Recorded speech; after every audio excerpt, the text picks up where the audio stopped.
சற்று முன் கிடைக்கப்பெற்ற மிக மிக முக்கியமான செய்தி ஒன்று வெளியாகி உள்ளது.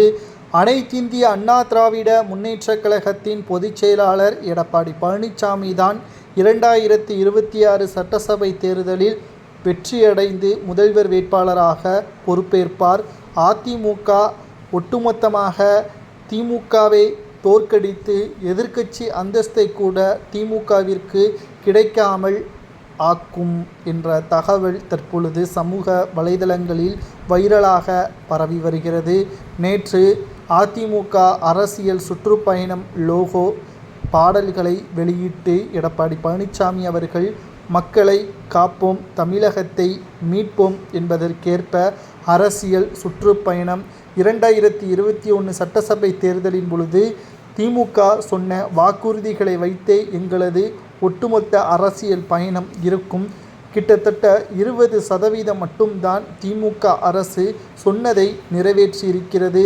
அதிலும் பல ஊழல்கள், சட்ட ஒழுங்கு சீர்கேடு என்று அடுக்கிக் கொண்டே போகலாம் என்று எடப்பாடி பழனிசாமி அவர்கள் கூறியுள்ளார்.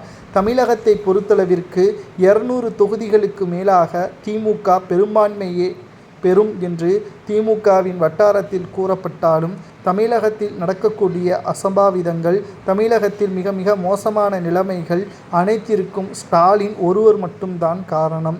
தனது தொண்டர்களை கட்டுப்பாட்டில் வைக்க தவறியதன் காரணமாக பல்வேறு பிரச்சனைகளும் பல்வேறு அசம்பாவிதங்களும் தமிழகத்தில் தொடர்ந்து நடைபெற்று கொண்டுதான் இருக்கிறது. குறிப்பாக ஸ்டாலின் அவர்கள் தனது முதல்வர் பதவியை 2026 மே மாதத்தில் ராஜினாமா செய்வார் என்பதை நான் உறுதியாக கூறுகிறேன் என்று எடப்பாடி கூறியுள்ளார். மக்கள் ஒரு முறைதான் திமுகவிற்கு ஆதரவுகளை கொடுப்பார்கள்.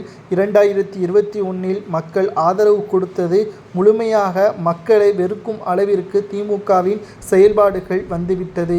இனியும் திமுக வேண்டாம். அது மட்டுமல்ல, எதிர்க்கட்சி அந்தஸ்தை கூட இழக்கக்கூடிய நிலைமைக்கு திமுகவின் ஓட்டு சதவீதம் குறையும் என்பதையும் எடப்பாடி பழனிசாமி அவர்கள் கூறியுள்ளார். நாங்கள் பாஜகவுடன் கூட்டணி வைத்திருக்கிறோம் என்பதற்காக மட்டுமே திமுகவினர்களுக்கு ஒட்டுமொத்த சந்தோஷம், அதாவது சிறுபான்மையினர்களுக்கு எதிராக அதிமுக சேர்ந்துவிட்டது. இனியும் அதிமுகவிற்கு ஓட்டுக்களை செலுத்த வேண்டாம் என்று எடப்பாடி பழனிசாமிக்கு எதிராக ஸ்டாலின் கூறுவார் என்று அதிமுகவின் நிர்வாகிகள் ஏற்கனவே தெரிவித்தார்கள். இனியும் மக்கள் அதை நம்ப மாட்டார்கள். ஏனென்றால் அதிமுக ஆட்சியின் பொழுது இவ்வளவு கொடூரம் தமிழகத்தில் நடக்கவில்லை என்பதையும் நாம் பார்த்திருந்தோம். உங்களது கருத்துக்களை கூறுங்கள். எடப்பாடி கூறுவது போல் முதல்வராக பொறுப்பேற்பாரா எடப்பாடி என்பதை கமெண்டில் கூறுங்கள்.